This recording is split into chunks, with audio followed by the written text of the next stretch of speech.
I say I've got to watch that wing. Soft touch. Try not to get too much of the... Hi y'all, welcome back to my shop where every Friday I do a new wood turning tutorial for wood turners like you. In a recent video of turning a ring holder like this, I might have led you down into a hole without giving you a ladder, strong enough ladder to climb the way out. What I mean by that is I had several catches with the tools I was using a spindle gouge and a small tiny bowl gouge, even a round scraper, because there was so little room to get in here and maneuver. It was easy to get catches. Well, one of our fellow community wood turning channel community members, Jim Robb from Scotland, provided a solution, and I wanted to share that with you today. Let me just read you Jim's email. Hi Mike, I was watching your video 1 and 2 on turning a ring holder last night.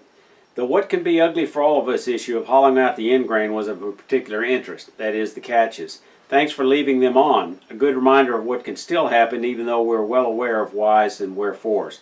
I thought about a suitable tool for the task, one that gives confidence. A stick it right in, no fear of a catch ever tool. A tool that allows full detail shaping of awkward end grain. A tool that makes coves and can also be used for shear cuts. I have several of them of various sizes and they're homemade. I'm sure you'll have them too. I make them from round rod high-speed steel. I grind the ends at an angle of 50 degrees, then grind off the edge at 90 degrees to the 50-degree profile. One light touch all the way around on my CBN wheel creates a bevel of 1.5 millimeter. It's this micro bevel that makes the tool so safe and so versatile. I've never had a catch using one. I call it my round nose go anywhere tool, and they have endless applications. In use, I just lower the tool rest a bit and keep the handle down so I can present the micro bevel to the area to be cut. And Jim was nice enough to provide some these photographs showing the edge and the micro bevel. Now, I demonstrated making a Cove tool very similar to this in an earlier video where I did a series of 3 videos on making round tools, and I'll have a link to that video series at the end of this video. And I showed making a Cove tool, but mine did not have that micro bevel, and it had a sharper angle of closer to 40 degrees, whereas his was a little more blunt at 50 degrees. This is something you might want to have to play with and experiment with, see what works best for you, because what I found was that his tool with a micro bevel provided a little bit more control. Mine with a little sharper angle provided maybe just a little bit finer shaving, so there is some trade-off that you'll have to play with. So let me show you how that works in action. Okay, at this point we can use a bowl gouge a little ways or a spindle gouge to start that bowl process.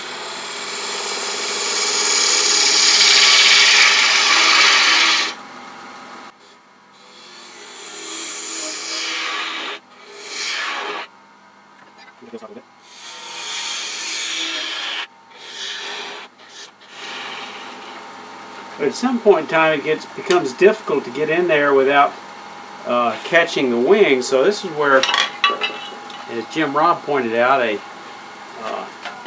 Cove tool, go anywhere, do anything tool, can go in there without any catches. Now, to show you the 2 different versions.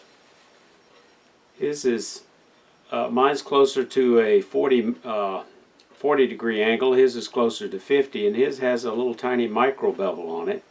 Actually, I've sharpened it. I need to put that micro bevel back, touch it up a little bit. You can see that micro bevel a little bit, about 1.5 millimeter, 90 degree to this angle. So with this, we can come in and we can just start hollowing with his Cove tool without too much fear of catching it.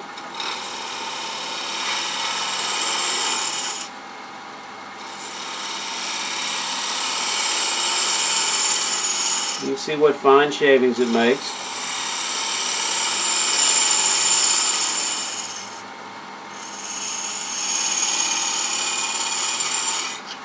Now, mine's got more of a 40 degree, but it's sharp on all the way around without any micro bevel.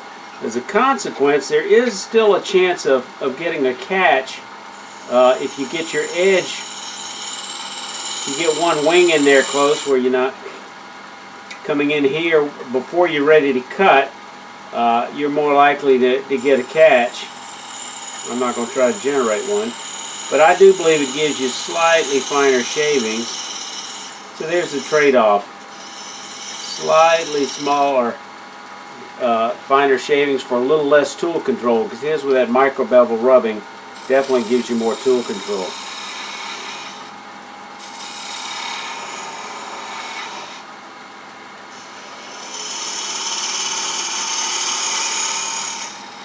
Now let me show you another variation, and that's this tool, which is basically a round nose scraper, but it's based on a 3/8 inch bar with a fairly steep angle, and you sharpen it along the top here with a diamond hone once you get it sharp. Well, this gives you a lot more meat to hang over the tool rest to do scraping.